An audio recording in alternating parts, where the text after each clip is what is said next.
Hi, my name is Riley Thompson, My name is Emma Stelling. and we did Virginia Henderson's need theory. So this is a picture of her. Her name is Virginia Avenel Henderson. She was born November 30th, 1897 in Kansas City to her mother, Lucy Minor Abbott, and her dad was Daniel B. Henderson. Her name Virginia came from her mother because she loved the state. Her mother had no career, but her father was a former teacher at the school that her grandfather, William Richardson Abbott, owned. He was also an attorney representing the Native American Indians in disputes with the U.S. government, and he won a major case in 1937 for the Klamath tribe. Virginia's aunt and uncle had a school in the community for boys known as the Army School of Nursing at Walter Reed Hospital in Washington, D.C., and that's where she went to school. She graduated with her diploma in 1921 and started teaching nursing at the Norfolk Protestant Hospital in Virginia in 1923. And then a few years later, she decided to go back to school. She went to the Teachers College at Columbia University in 1929 and got her bachelor's degree in 1932. And then she continued through school to get her master's degree, which she got in 1934.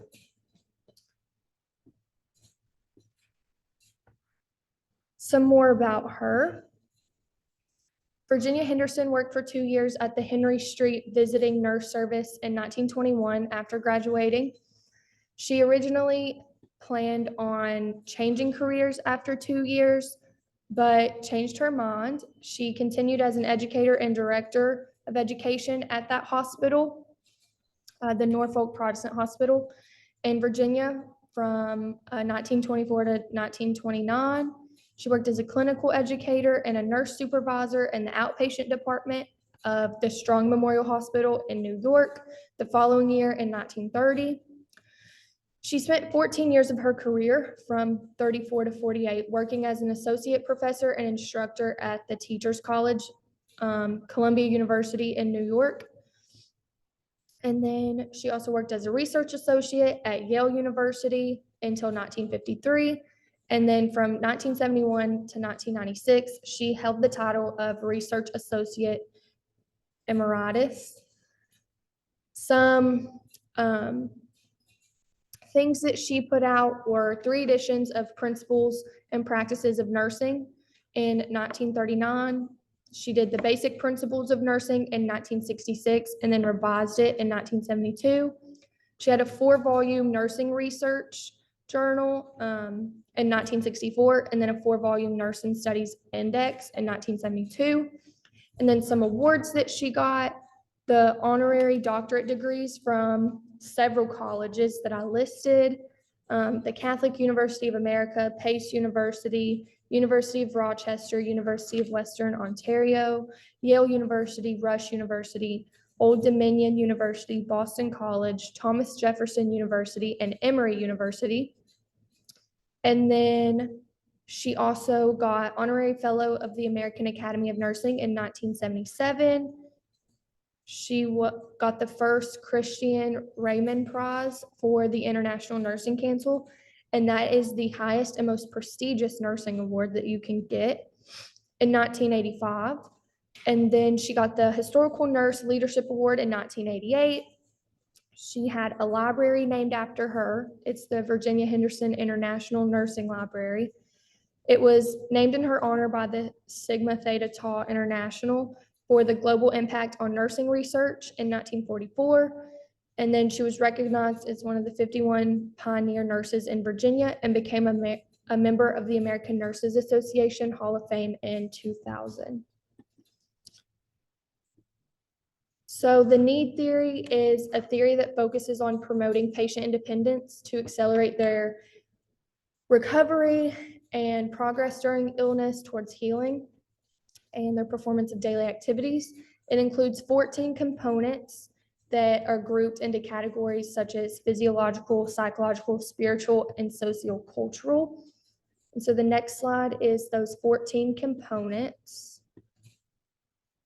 So breathing normally, eating and drinking adequately, eliminating body waste, move and maintain desirable posture, sleep and rest, select suitable clothing, maintaining normal body temperature, keeping yourself clean and well-groomed and hygiene, avoiding dangers in the environment, communication with others, worshiping according to one's faith, working where there is a sense of accomplishment, playing and participating in various forms of recreation, and learning, discovering, or satisfying the curiosity that leads to normal development of health. And so this is the components of her theory. So you have individual. Her theory emphasizes the importance of maintaining a psychological and emotional balance in individuals to achieve health, independence, or peaceful death. And it recognizes the correlation of mind and body. She was really big on the mind and body connection. Then you have the environment, emphasizes the importance of maintaining a supportive environment for health and supporting the private and public health sector's task and maintaining a healthy society. Health, the theory defines health as a balance in all aspects of life, with nurses playing a crucial role in promoting, preventing, and curing health from various factors. And then nursing, Virginia Henderson's definition of nursing distinguishes the nurse's role in healthcare, and she believes that the nurse's role is expected to carry out a therapeutic plan that is put together by the physician, and the plan is individualized care resulting from the nurse's creativity and the plan of care, so how they carry it out. And there it shows the concepts of the need theory.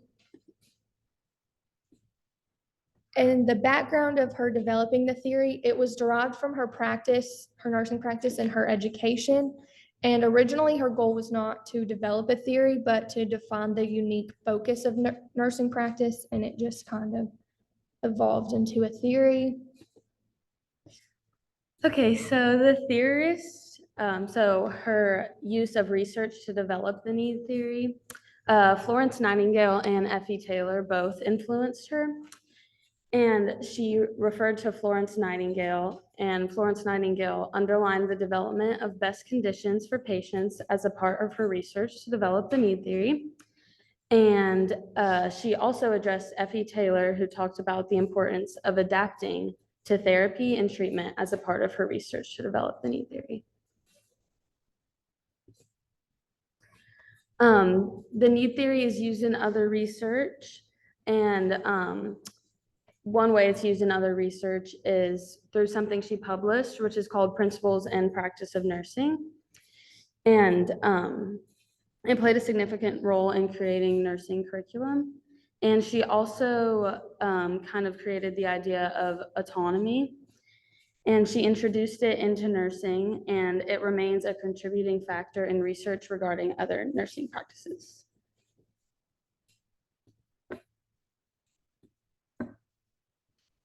The need theory impacts nursing today in several different ways. So one way is through patient-centered care. The patient-centered care remains to be a very important aspect of nursing. For example, rather than just administering medication to a patient, nurses, according to Henderson's definition, continue to educate the patient on the roles of the medicine, the dosage, and possible side effects, promoting active participation in their healthcare. Holistic care is another thing. The need theory is incorporated in nursing assessment tools to ensure a holistic review of the patient's needs. For example, a local hospital's nursing assessment might include ensuring patients can eat and drink adequately, which was drawn directly from Henderson's basic needs. It illustrates that her theories have modern adaptations, and healthcare policies and regulations is another way that the need theory impacts nursing today. Many healthcare institutions incorporate Henderson's philosophies in their nursing practice guidelines, ensuring that the care delivered aligns with Henderson's nurse role delineation, promoting patient care safety and quality.